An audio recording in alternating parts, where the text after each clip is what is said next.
Bagaimana refleksi saudara terhadap 131 tahun misi Katolik di Tanah Papua dengan melihat dinamika pastoral di 5 keuskupan di Tanah Papua ini secara khusus? Keuskupan Jayapura, Keuskupan Timika, Manokwari Sorong, kemudian Keuskupan Asmat. Saya pikir untuk soal dinamika pastoral refleksi 131 tahun yang mana kita lihat juga dengan dinamika pastoral itu cukup menarik ya. Di dalam 131 tahun ini kita berhasil punya 2 uskup ya. Pertama itu uskup Puji Tuhan, ada uskup Keuskupan Jayapura, Monsinyur yang harus Tertulius Matepayong dari Projo diangkat menjadi uskup Jayapura. Terus yang uskup yang kedua itu uskup Timika, Monsinyur Bernardus Bovitus Baro yang baru saja kita bisa meminta Besar Vatikan.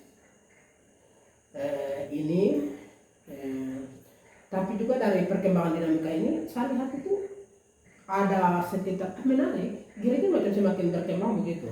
Karena di SD sendiri itu sampai 131 tahun ini belum ada orang asli Papua yang disiapkan. Itu. Ini maksudnya bagaimana orang asli, maksudnya jadi imam? Iya, imam. Artinya kita mau ukur di mana ke pastoral, ukurnya indikatornya bahwa gereja betul-betul berakar di Tanah Papua itu salah satu aspek itu kan ini toh. Kita melihat dinamika pastoral termasuk pertumbuhan iman tapi juga imam. Dari segi kedewasaan iman, saya tidak ragu orang mulai berkembang di paroki-paroki, komunitas basis, apa semua itu mulai berkembang baik.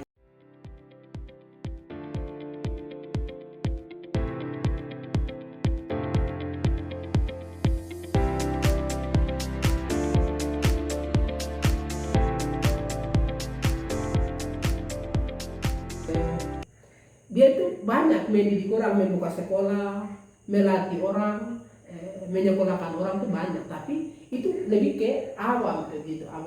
Mungkin menurutnya juga ada tapi sejauh ini saya lihat itu imamnya tidak ada, imam asli Papua. Imam asli Papua untuk tarekat MSC. SJ. Ya. Oh iya.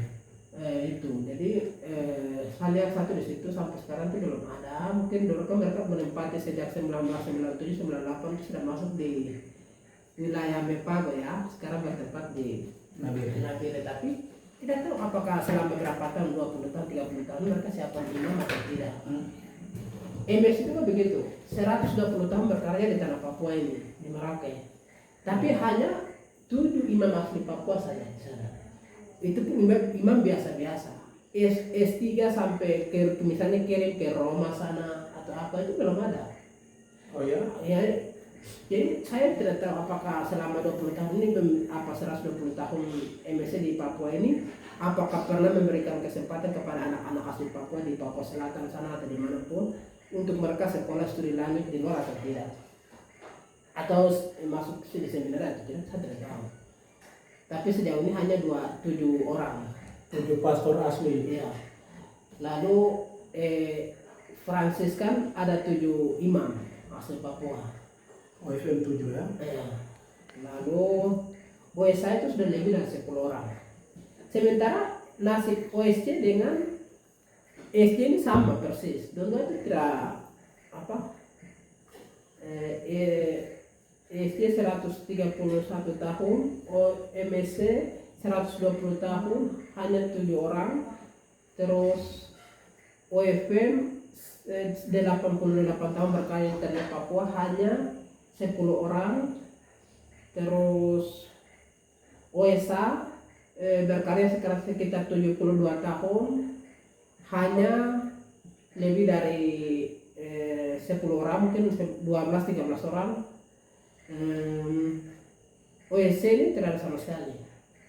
Itu dari perkembangan iman. OSC tidak Ya. ada sama sekali. Tapi yang menariknya itu dari semua ini, OFM dia mulai kasih kirim orang di luar negeri. Ada yang ke Papua Nugini, di Pasifik sebelah Oseania, terus sebagian di Afrika itu ada berapa 3-4 tahun 5 tahun ini mulai kirim ke sana. Itu menandakan bahwa gereja ini semakin berakar juga begitu. Tapi juga ada suster-suster biarawati yang punya peranan penting dalam perkembangan misi Katolik, tapi juga mulai sekolah terus mulai keluar.